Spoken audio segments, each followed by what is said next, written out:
എനിക്ക് അഭിമാനിക്കാൻ വക നൽകുന്നൊരു കാര്യം എന്റെ കുടുംബം പൂർണ്ണമായി അതിനോടൊപ്പം നിന്നു എന്നുള്ളതാണ്. എന്റെ മക്കള് രണ്ടുപേരും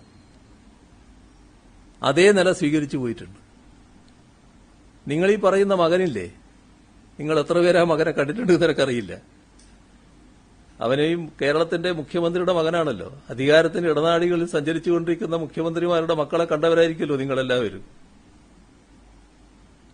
എവിടെയെങ്കിലും കണ്ടോ നിങ്ങളവനെ? ഏതെങ്കിലും സ്ഥലത്ത് കണ്ടോ? ക്ലിഫ് ഹൌസിൽ എത്ര മുറിയുണ്ട് എന്ന് പോലും അവൻ അറിയുമെന്ന് സംശയമാണ്.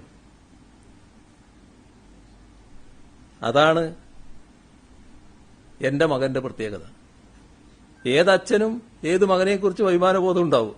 പക്ഷേ എന്റെ അഭിമാനബോധം പ്രത്യേക തരത്തിലുള്ളതാണ്. ഒരു ദുഷ്പേരും എനിക്കുണ്ടാക്കത്തക്ക രീതിയിൽ എന്റെ മക്കള് ആരും പ്രവർത്തിച്ചിട്ടില്ല. അതുകൊണ്ടാണ് മകൾക്ക് നേരെ പലതും ഉയർത്തിക്കൊണ്ടുവരാൻ നോക്കിയപ്പോ അന്ന് ഞാനതിനെ ചിരിച്ചുകൊണ്ട് നേരിട്ടില്ലേ. അത് വേണ്ടത്ര യേശുന്നില്ല എന്ന് വന്നപ്പോ മര്യാദയ്ക്കൊരു ജോലിയെടുത്ത് അവിടെ കഴിയുന്ന ഒരാളെ, ഇവിടെ ആരാണെന്ന് പോലും പലർക്കും അറിയാത്തയാളെ, പിണറായി വിജയൻ ഇങ്ങനൊരു മകനുണ്ട് എന്ന് ചിത്രീകരിച്ചുകൊണ്ട് അയാളെ വിവാദത്തിൽ ഉൾപ്പെടുത്താൻ വേണ്ടി നോക്കുന്നത്. അതുകൊണ്ട് വിവാദമാകുമോ? അത് എന്നെ ബാധിക്കുമോ? ഈ പറഞ്ഞ ആളെ ബാധിക്കുമോ?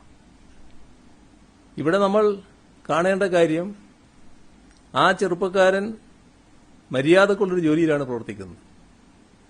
മനസ്സിലാക്കേണ്ട ഒരു കാര്യം, അയാളെ പൊതുരീതികൾ, ജോലി, പിന്നെ വീട്, ഇത് മാത്രമാണ്.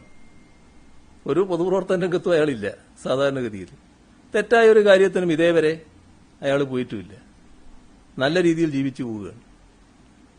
ഒരു ദുഷ്പേരും എനിക്കുണ്ടാക്കിയിട്ടില്ല. മക്കൾ ദുഷ്പേരുണ്ടാക്കുന്ന ഒരുപാട് കാര്യങ്ങൾ നിങ്ങളെല്ലാം ശ്രദ്ധയിലുണ്ടാവുമല്ലോ. ഞാനതിൽ അഭിമാനിക്കുകയാണ്. നല്ല അഭിമാനം എനിക്കുണ്ട്. എന്റെ മക്കളാരും എന്റെ രാഷ്ട്രീയ പ്രവർത്തനത്തിന് നിരക്കാത്ത, എന്റെ ശീലങ്ങൾക്ക് നിരക്കാത്ത ഒരു പ്രവർത്തനവും നടത്തിയിട്ടില്ല. അതാണ് കാണേണ്ട കാര്യം. അതുകൊണ്ട് ഇതൊക്കെ ഉയർത്തിക്കാട്ടി ഏതെങ്കിലും തരത്തിൽ എന്നെ പ്രയാസപ്പെടുത്തി കളയാം എന്ന് തെറ്റിദ്ധരിക്കേണ്ടതായിട്ടില്ല.